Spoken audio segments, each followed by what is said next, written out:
Hello everyone, let me tell you a scary story.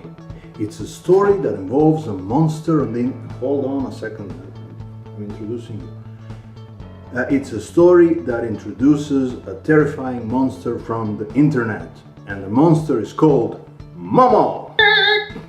So, Momo lives inside of WhatsApp, and it contacts your children, and it tells them to harm themselves. Eventually it tells them to kill themselves, and the kids do it. Well, that's the story anyway. And the story went absolutely viral. Everywhere around the world, we've seen it in Myanmar, we found it everywhere across Southeast Asia. In Europe it became quite, well, a bit of a frenzy. Even police in Europe, like in UK also and Ireland, police would contact parents to check the telephones of the kids to make sure they were not contacted by the Momo. In the United States, of course, it was a big thing. The mainstream media was reporting about this. There was even one death in Argentina, I believe, that was sort of connected, allegedly connected to the whole thing. And it turned out that it's not true. It turned out that the whole thing is a complete hoax. Now, what is Momo? Momo was made by a Japanese artist called Keisuke Aiso, who works, I believe, for some kind of a special effects company, and he made a sculpture. And somebody took a picture of the sculpture from his Instagram account, posted it on one of the popular forums, I believe it was 4chan and later on Reddit, and told the story that this is a WhatsApp monster that targets kids and so on. And it went completely viral, it went crazy. And of course, it's understandable that this happened because of the fear every parent has. Like, you know, parents are very much concerned about the safety of their kids, assuming they are normal parents. And this fear of parents was basically what made Momo appear so terrifying. Actually, it gave it life and the viral presence on the internet. Then, of course, it turned out that it was a hoax. Credible media, serious media immediately reported that it's a hoax, and they even made a couple of articles about why, how it worked and how it happened and so on. I will put the links in the recommended reading if you are interested to find out more about it. It even started sort of a pop culture thing about Momo. So there was an attempt to rectify the status of Momo, that it's not a monster, that it's a sculpture, that it's an artwork, you know, and there are even now stickers for WhatsApp with Momo and so on. But why am I telling you this? Okay, it's just another fake news, except it's not really just another fake news. This is a very interesting case. Why? Because it started as a fake news that children are being targeted by this monster. Then it turned out that it's a hoax, and it was reported to be a hoax. But it was very popular. So what happened then, some YouTubers started using this Momo challenge as a way to promote their channels, talking about it, you know, or making fake versions that they actually talk to the monster and so on. And even Kaspersky, which is an antivirus company, used this as a marketing material. Like, you know, there's this challenge on the internet and your kids are attacked, but here's how you can protect yourself with our product. It sort of, you know, started to have a different type of life. It became a pop culture thing. And then it turned out slowly to be real. Now, there wasn't really a monster on WhatsApp contacting your kids. However, because of the popularity that it had, and the fact that kids would be interested, because now everybody told them not to do this, and what a kid is going to do when you tell him don't do this, well, they were trying to find it out. Sexual predators online started using Momo as their avatars or something like that to instigate the contact with children. So it started as a fake news. It was proven to be a hoax. It became popular. And then it was actually abused to do the very thing that was said in the beginning when it was fake news. Now it had a cover. If your child would say to you, "Oh my God, Momo, talk to me," you would say, "Yeah, man, but that's proven, that's not true." So why am I telling you this? Because Your job as a fact checker doesn't stop when you publish a fact checking article. If you debunk something, it's not over. You need to watch out for those fake news that go viral, that become popular, especially those that turn into some kind of a mainstream culture, subculture sort of thing, because they will come from a different angle.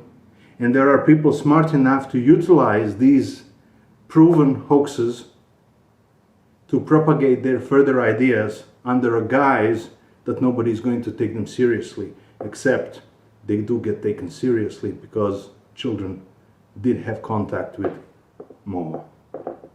So fake news turned real at the end, and we are the ones who actually facilitated the process. So be careful about this. Don't debunk something and then think that, okay, now it's done.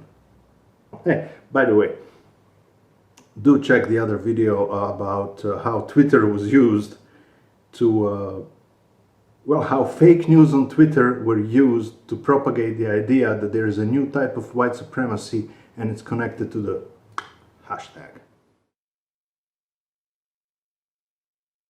Hello everybody. I'm just going to show you something that happened some time ago.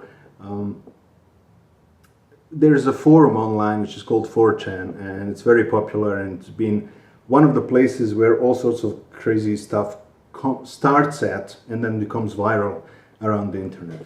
So at one point Twitter had a serious problem with the hate speech online, and it sort of started getting notoriety as a platform for the alt-right, or like the fascist right, and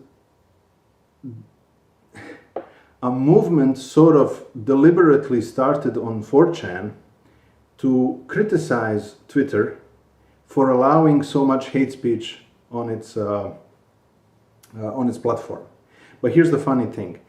They fabricated absolutely amazing piece of fake news, which they used to troll mainstream media into believing there is an actual fascist movement, or let's say actual anti-fascist movement. Well, actually, I don't even know what it was. Okay, let me just show you. This is one of my favorite pieces of fake news ever made, even more so because it was actually made for activistic purposes to show that there is a problem on Twitter. Anyway, this is mind-blowing stuff. It starts with something called the hashtag. Hashtag is a hate symbol used by the neo-Nazis and the racist alt-right, typically Trump supporters.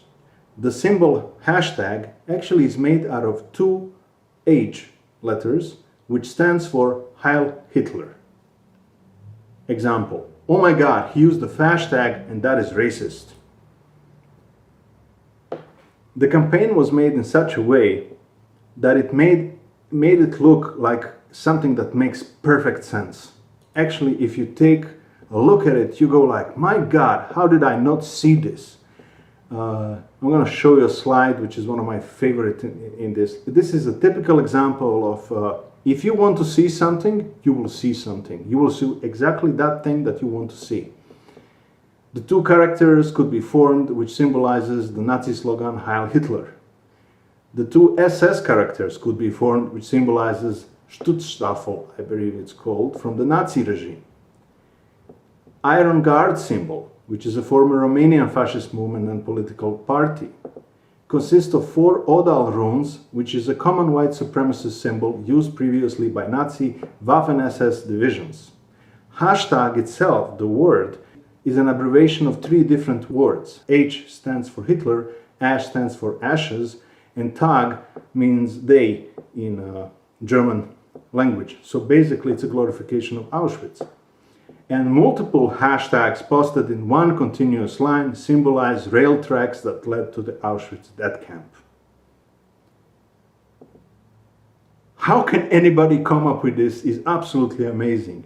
What is truly amazing is like, how the hell did CNN pick up on this thing as a true story? This was an absolutely perfect troll. not only was it a troll, they were very the guys who came up with this, they were very happy that they did it. And they were talking like media already took the bait. But the thing is, it was a troll campaign. Now, trolling is a very special form of communication on the internet. And it's in a way connected to fake news because they will use anything to make a point about something. Trolling is essentially not just somebody who is rude on the internet. The true trolling is actual real troll is a person who is rude in a way that will expose the other person for who they really are. So in order to make to bring attention to Twitter being very lenient towards the hate speech and very lenient towards alt-right, they started this campaign that has a hashtag connected to the Nazi symbolism. It's absolutely mind-blowing. Of course, this is fake news. This is something that should be debunked, but it's also something that is a phenomenal example of how people can use fake news as a form of entertainment and also as a form of very weird activism. It's something new and it's something that we should watch out for. Being a journalist is always a responsible duty. I mean, you have responsibility towards the audience, towards the media house that you work for, and of course towards yourself. Sometimes, since we are all humans, we all make mistakes.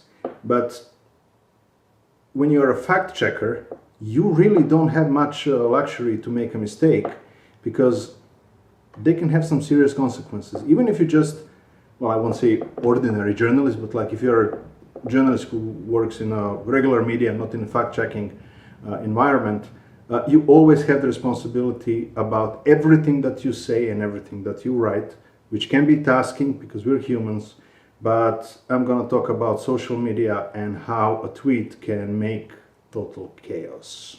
En la iglesia dicen que hay que perdonar. Forgiveness is between them and God. It's my job to arrange the meeting. Hello everybody. Before we start, a legal disclaimer. The clip that was just played is being used for educational purposes, so it falls under reasonable usage. So yeah, just saying this because of the author rights and so on. Okay, this quote is very powerful, strong. It sounds, it's a cool thing to say, huh? It's up to God to forgive terrorists, but it's my job to arrange the meeting. This reminds me so much of something a certain politician said some time ago, allegedly. To forgive terrorists is up to God, but to send them to him is up to me. Wow, such a manly statement. In fact, so manly statement that it became viral and spawned a bunch of memes that say the same thing, having different pictures, of course, of Vladimir Putin. Remy Malouf is a journalist from Russia Today, I believe RT Arabic, and she posted a tweet with this quote in 2015, and the tweet was retweeted by an American anchor called Stuart Varney, and he's a host of a talk show on a Fox Business network, so a very mainstream television with a lot of influence.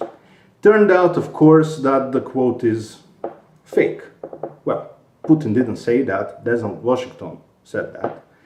And even though Remy Malouf, the journalist who posted the tweet, even though she said like, okay, this is not what Putin said, the tweet is still available on Varney & Co website. And it spawned a lot of arguments, that Obama is very weak and Putin has the right idea, you should blow these guys up and so on. But this is another, fake news. But that's not what I want to talk to you about. What I want to tell you is this. When Remy Malouf posted this, and when she found out that it was, that the quote was not real, she tried to fix it by posting the following tweet. This is the danger of social media. I took Putin's quote from a post on Facebook and it turned out to be false. I apologize. Yeah, okay, that's kind of it's nice that she apologized, but there's something insincere about it. First of all, it says, I took Putin's quote from a post. Well, it's not a Putin's quote. It's a quote from a movie that was put on Putin's picture. So we are still propagating the wrong idea. And of course, the people who saw that tweet, they reacted to it. But they didn't react in a positive way at all.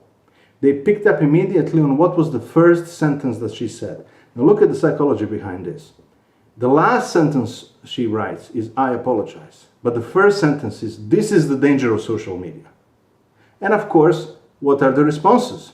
No, this is the danger of you not checking your sources. Don't put it on social media. Social media is dangerous. Not irresponsible reporters who do not triple check their sources. Go figure. Okay, what is the point? The source is never wrong. Okay, even if the source is lying to you, the source is your responsibility. You are the person who took certain statement from a certain source and decided to publish this. So even if you were deceived by a source, it's still your responsibility. Now, this is not necessarily, it's not nice and it's kind of not fair, because when you are a journalist, especially when you're a fact-checking journalist, you have a responsibility to, expectation from the audience to always say the truth. And you could make 1,000 things fantastically, really well, and then just make one mistake. And those who want to criticize you, they will always use that one mistake that you made to discredit everything else that you do.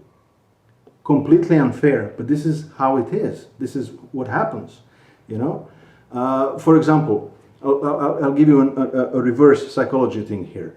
Yellow press, okay? Yellow press is full of outrageous titles, complete fabrication. The entire content of yellow press is basically, some sort of misinformation, disinformation, fake news, propaganda, it's all rubbish. But people consume this because it's fun and it's entertaining, and, there are even those who, think it's actually, the truth, it's rumors, people always, use rumors. It's kind of exciting, to listen to that stuff. But you are not surprised to hear that the yellow press has lied. You sort of expect this from them. So if they publish something true, it's just good for them. But if they lie, we are used to that. However, when you post something that is fake, or something that turns out not to be true, you get in trouble. People react to it because they expect you to always tell the truth. Not necessarily very fair for you. We had a situation here in Bosnia with a young journalist who did a phenomenal job during the COVID pandemic. We're still pandemic, but during the height of pandemic, the whole country is in lockdown. You know how it goes, and he did some really, really good reports and excellent stuff. Came through as a phenomenally talented young journalist. He did.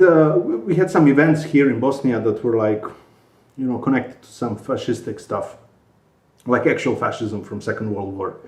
And he made a report on that. And in one of his tweets, he made a tweet that I don't want to say it on purpose, what he said, but the tweet was misinterpreted as if he had called out an entire nation, a certain ethnicity in Bosnia, to be all fascists, which is not what he said. He said something along the lines of that he's hoping that a certain area in Bosnia is going to become fascist free, relating again to a report that he did. This was chaos, He didn't frame it properly. It got picked on by people who wanted to make something big out of it. And journalists around Bosnia, they stood up in his defense. But for example, Association of Journalists in Bosnia had so many problems. They even were receiving threats just because they were protecting this journalist because of a tweet that he has made. So you need to be careful, because social media, your social media, is not yours, okay? Your profile is not your profile. It's a profile of people who read your posts.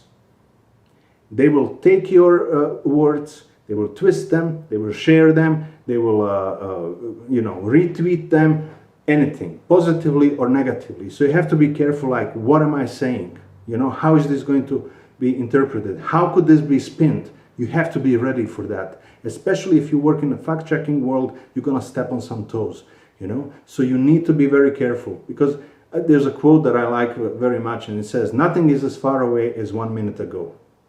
And it's a beautiful statement. I believe it was Jim Bishop who said this. It means once you put something out there, you cannot take it back. Except we live in a digital world and we could take some things back, okay? So if you have made a mistake, if you have posted something that turns out not to be factual, fix it, you know? But don't fix it by blaming somebody else, you know?